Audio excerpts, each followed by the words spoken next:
Well, hello there. Have you missed us? Welcome back to a fabulous new episode of In the Library of Graphic Literature, a very strange edition. Welcome, Wallace Ryan. Yay! Woo! This is an episode. Oh, what do you have for us? That's the list because I need that.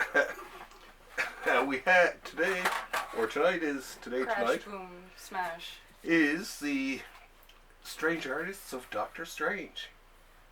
Because unlike so many other comics, they can have good artists, medium artists, whatever, but Doctor Strange always got to have something, strange or unusual artists. Anyway, they seem to do the best. So I assembled the top 12, the top dozen biggest artists of Doctor Strange, and I threw in a few people who'd done just a couple of stories, but were nonetheless very influential. And while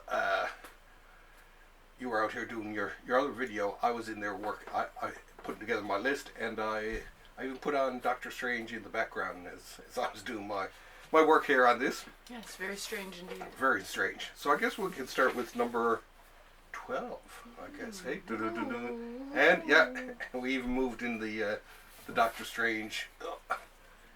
That one that I think Sam gave me. It's one of my favorites, actually. Sam knows a good action figure when he sees it. So, number 12 on our list is this guy, Marcos Martin. And he only did these 6 issues, which were, was it 6? Five. 5 issues which were put together in a book, but it's by this very good writer, Ryan K. Vaughan, and it's called The Oath. And this one was hard to find in hardcover, and I finally got this. There was a local comic shop day edition. And I finally, because I'd missed the original one and all that, but I finally got it, and it's a great story. If you're a Doctor Strange fan, he has a very one of those simplistic styles to him. He has an aura about him. What's that? He has an aura about him. Yeah, there was a simplicity to that, and it's funny because you can either be a simple Doctor Strange artist or be a very complicated one. And this guy, he's one of the simple ones, right? In terms of graphically simple, which I like, as you well know. Number 11 is a guy named Mark Buckingham, which I think it's in this. Oh no, I think this is. Thought I'd marked these.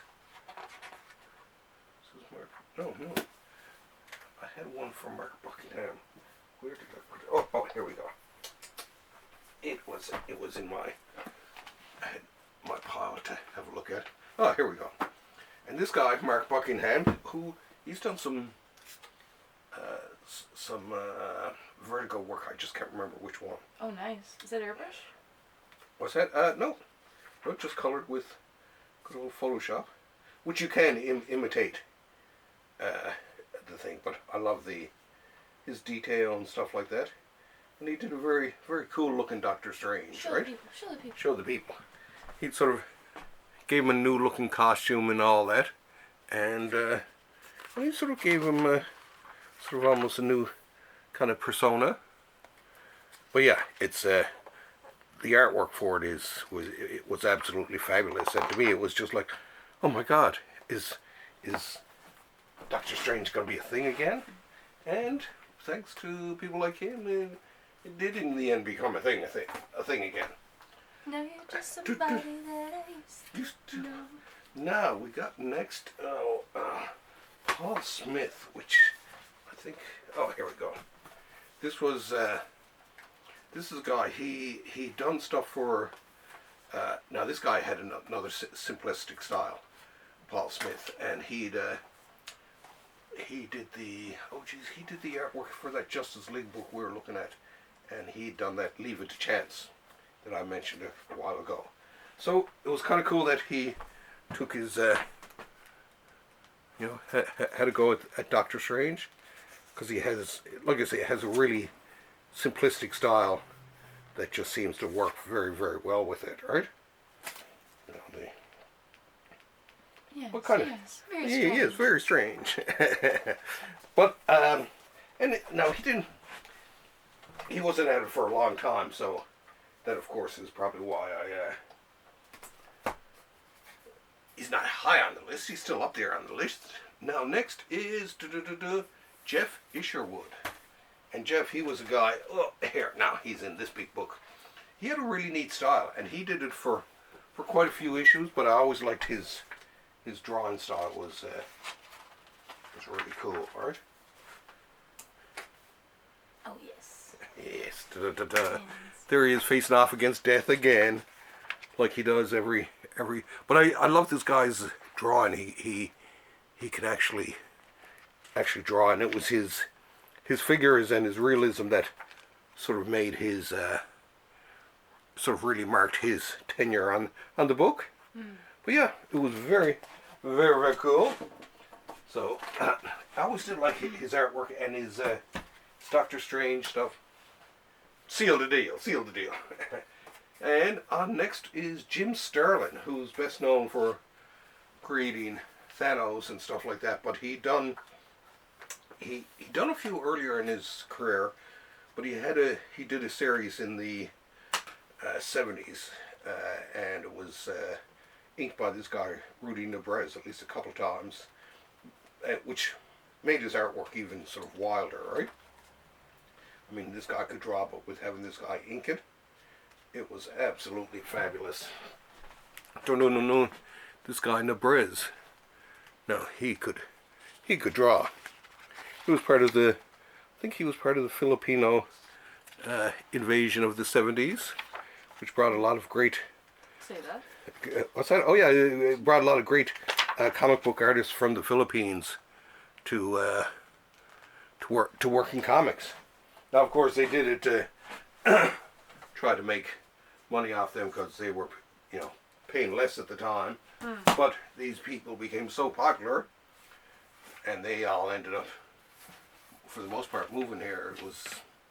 They ended up, having to pay a decent price in the end. Anyway, I'm sure. Anyway. Who did this one? Oh no, that's not yet. We've got to go backwards actually for. Oh my goodness. Marshall Rogers. Where is? Oh, I think this is. Yes. Okay. And this guy, he reminds me of a modern Ditko. So this is why I like this guy's art form. He's very much like Steve Ditko, the creator of Doctor Strange, but he had a really cool style. I see. And there's a lot of Marshall Rogers fans out there. They really liked his run on it. He was the master of tiny panels. He used to do a lot of great little tiny panels all the time, right? Well, they were probably done big and shrunk. Oh yeah. But in terms of his on the page, right?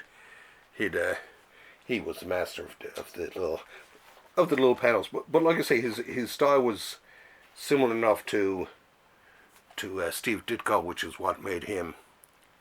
So and he was very popular right from the start. When I seen he was on Doctor Strange. I started buying it again. Okay. Next up, Marshall Rogers, Tom Sutton. Now Tom Sutton, I know I got him here somewhere. Darn. Oh, it was in one of those earlier books. Or was it in? Oh no. Yes. Tom Sutton. Yeah. Here we go. Now, the time is ticking down. Oh look, it slipped out. This guy, Tom Sutton, he was sort of a very underrated artist and never got enough loving from the comic book community, but he did have some people who liked his stuff. And he had a short stint on Doctor Strange in the late 70s, and it was cool. This guy, he used to do a comic, what was it, something of Dr. Gray's first. So anyway, he was a great horror, mystical type of artist. And this was his, right there, that's, I mean, even the very first panel, him walking into the police station, was one of my, without doubt, this is one of my favorite Doctor Strange stories too. It's just something about the way he draws I think it's the demon in this that he draws really cool. I think I might have even shown. Yeah, Oh yes. like to me, a lot of stuff that you'd see. Oh yeah, and I showed you this page before. But yeah, it's to me this is like Vertigo in the 70s. You know, the Doctor Strange always had the coolest, weirdest stories, the coolest art in a lot of ways, and it was just plain fun. So, So where are you taking us? So where are we to next? Oh, next it is that book there. You can show the people that if you want. This is Chris Bachalo, and he's one of the more modern comic artists to do it. This is from the 2010s, I think it was. But when I heard he was doing Doctor Strange, even though I hadn't collected in years, I was working at the store at the time. I started to read it because it was just like, oh, I love Bachalo, and the writer is a good writer too. And when I seen he was doing it, was just like, oh my God, now that's a guest artist there. But he did Death, the High Cost of Living. Okay. It's probably with Gaiman, right? I had that one. Yeah. So he Had. Keyword. yeah, and he's great artist. I always loved his stuff, and when I seen him on this, it was one of the few comics I really followed in the past 20 years, right? So show the people. Da-da-da-da. But yeah, absolutely cool. And the cover shot where he's looking down this well into, there's a big eye looking back at him. I mean, that to me, that's Doctor Strange. You got to be a bit strange, right? Okay, we're down to the final four here now, and of course I got this. Geez, there was another one for. Could be in this one here. No.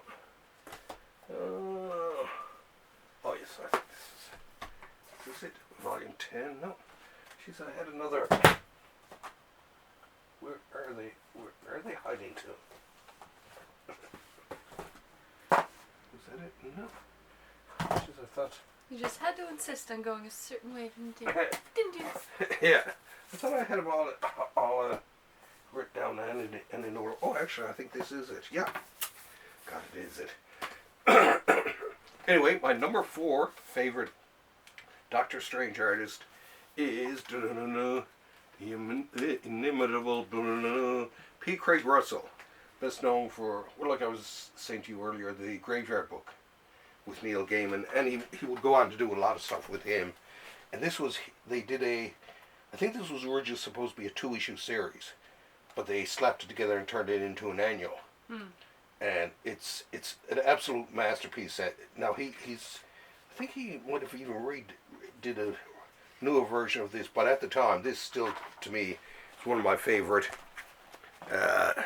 Doctor Strange annuals. The artwork was just absolutely stunning. It's too bad they didn't use the cover that he'd done for this too, because the cover was a lot better. But this guy, I mean, you remember from all the Graveyard Book. He did a couple other books with him too, right?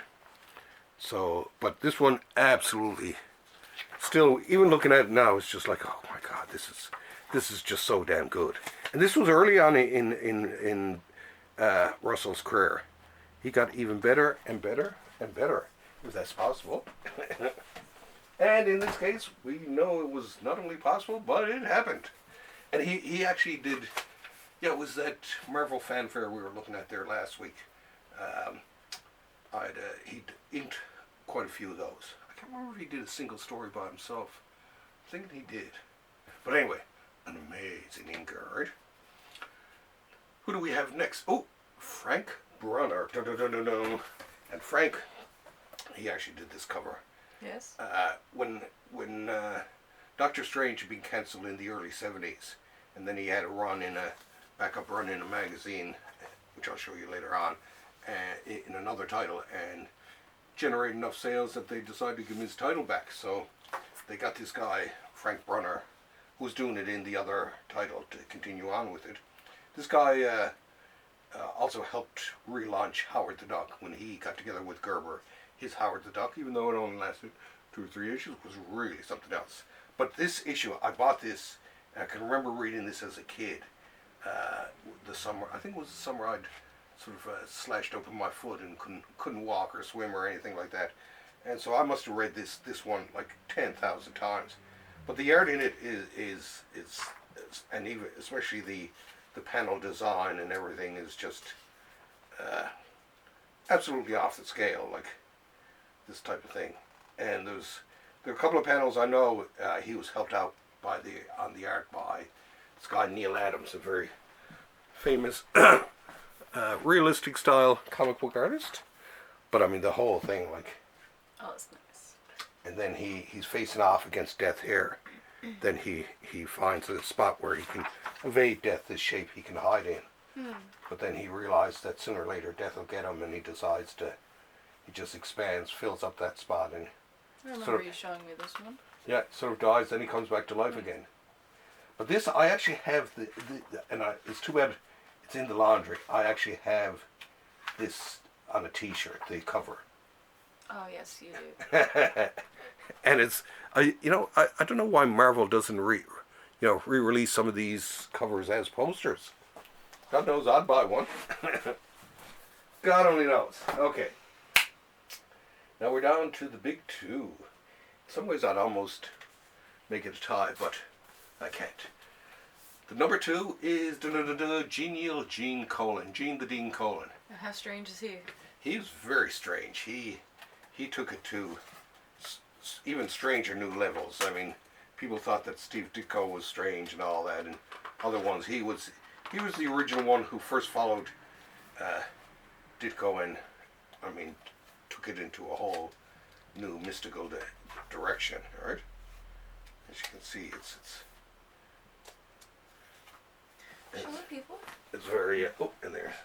Yeah. It's very like great panel design. That's the other thing about Gene. Great panel design, and he would later come back during the 70s to have a great run on it back then too. This is when he changed his costume for a few issues, which a lot of people didn't like, but I always kind of liked it.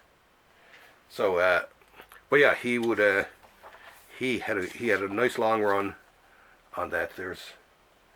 Just absolutely beautifully drawn, right? And just wild panel designs, always top notch. And like I say, he was doing Tomb of Dracula during the 70s, which was bloody amazing. He did Howard the Duck. He could do a wide range of comics, right? He even did Daredevil. Did I see a Pegasus? Yes, that was what the horse he was riding. It was belonging to Valkyrie.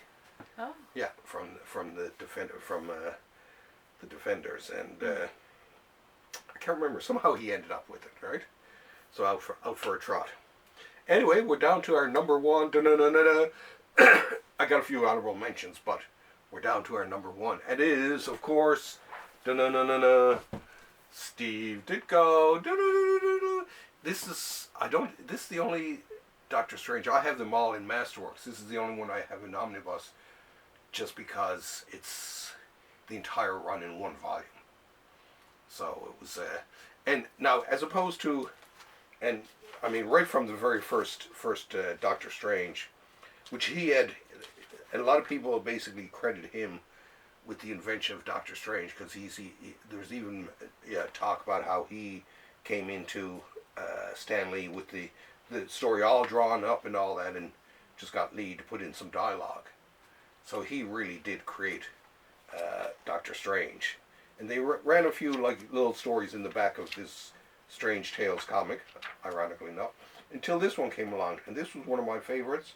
It was the origin of Doctor Strange, and this is where, I guess, I'll show it to the people. Yes. He really started to flesh it out. And what I love about his things is everyone, even the background people, look like they're about to go insane, right? Ditko had this, and it's a simplistic style now as opposed to like that Bachelot fellow or some of them. But that's why the people with the with the simple style sometimes work really well on it, right? Well,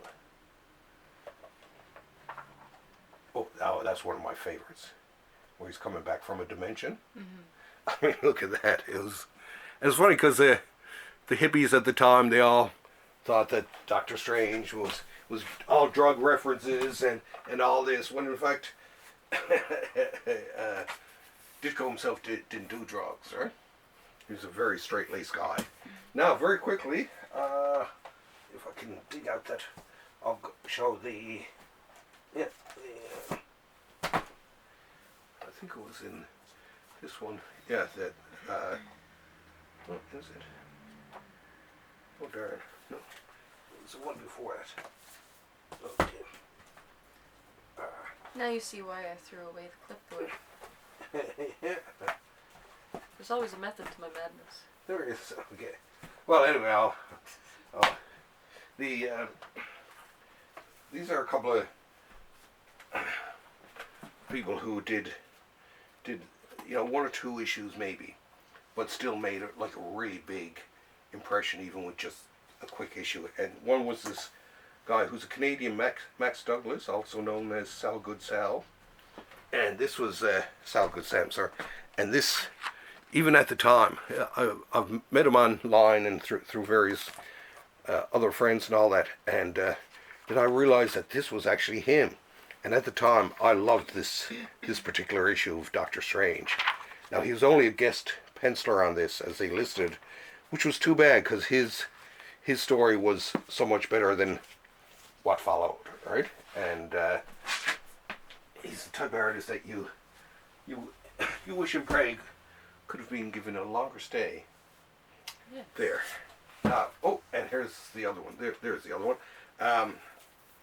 This when Doctor Strange started to make his comeback.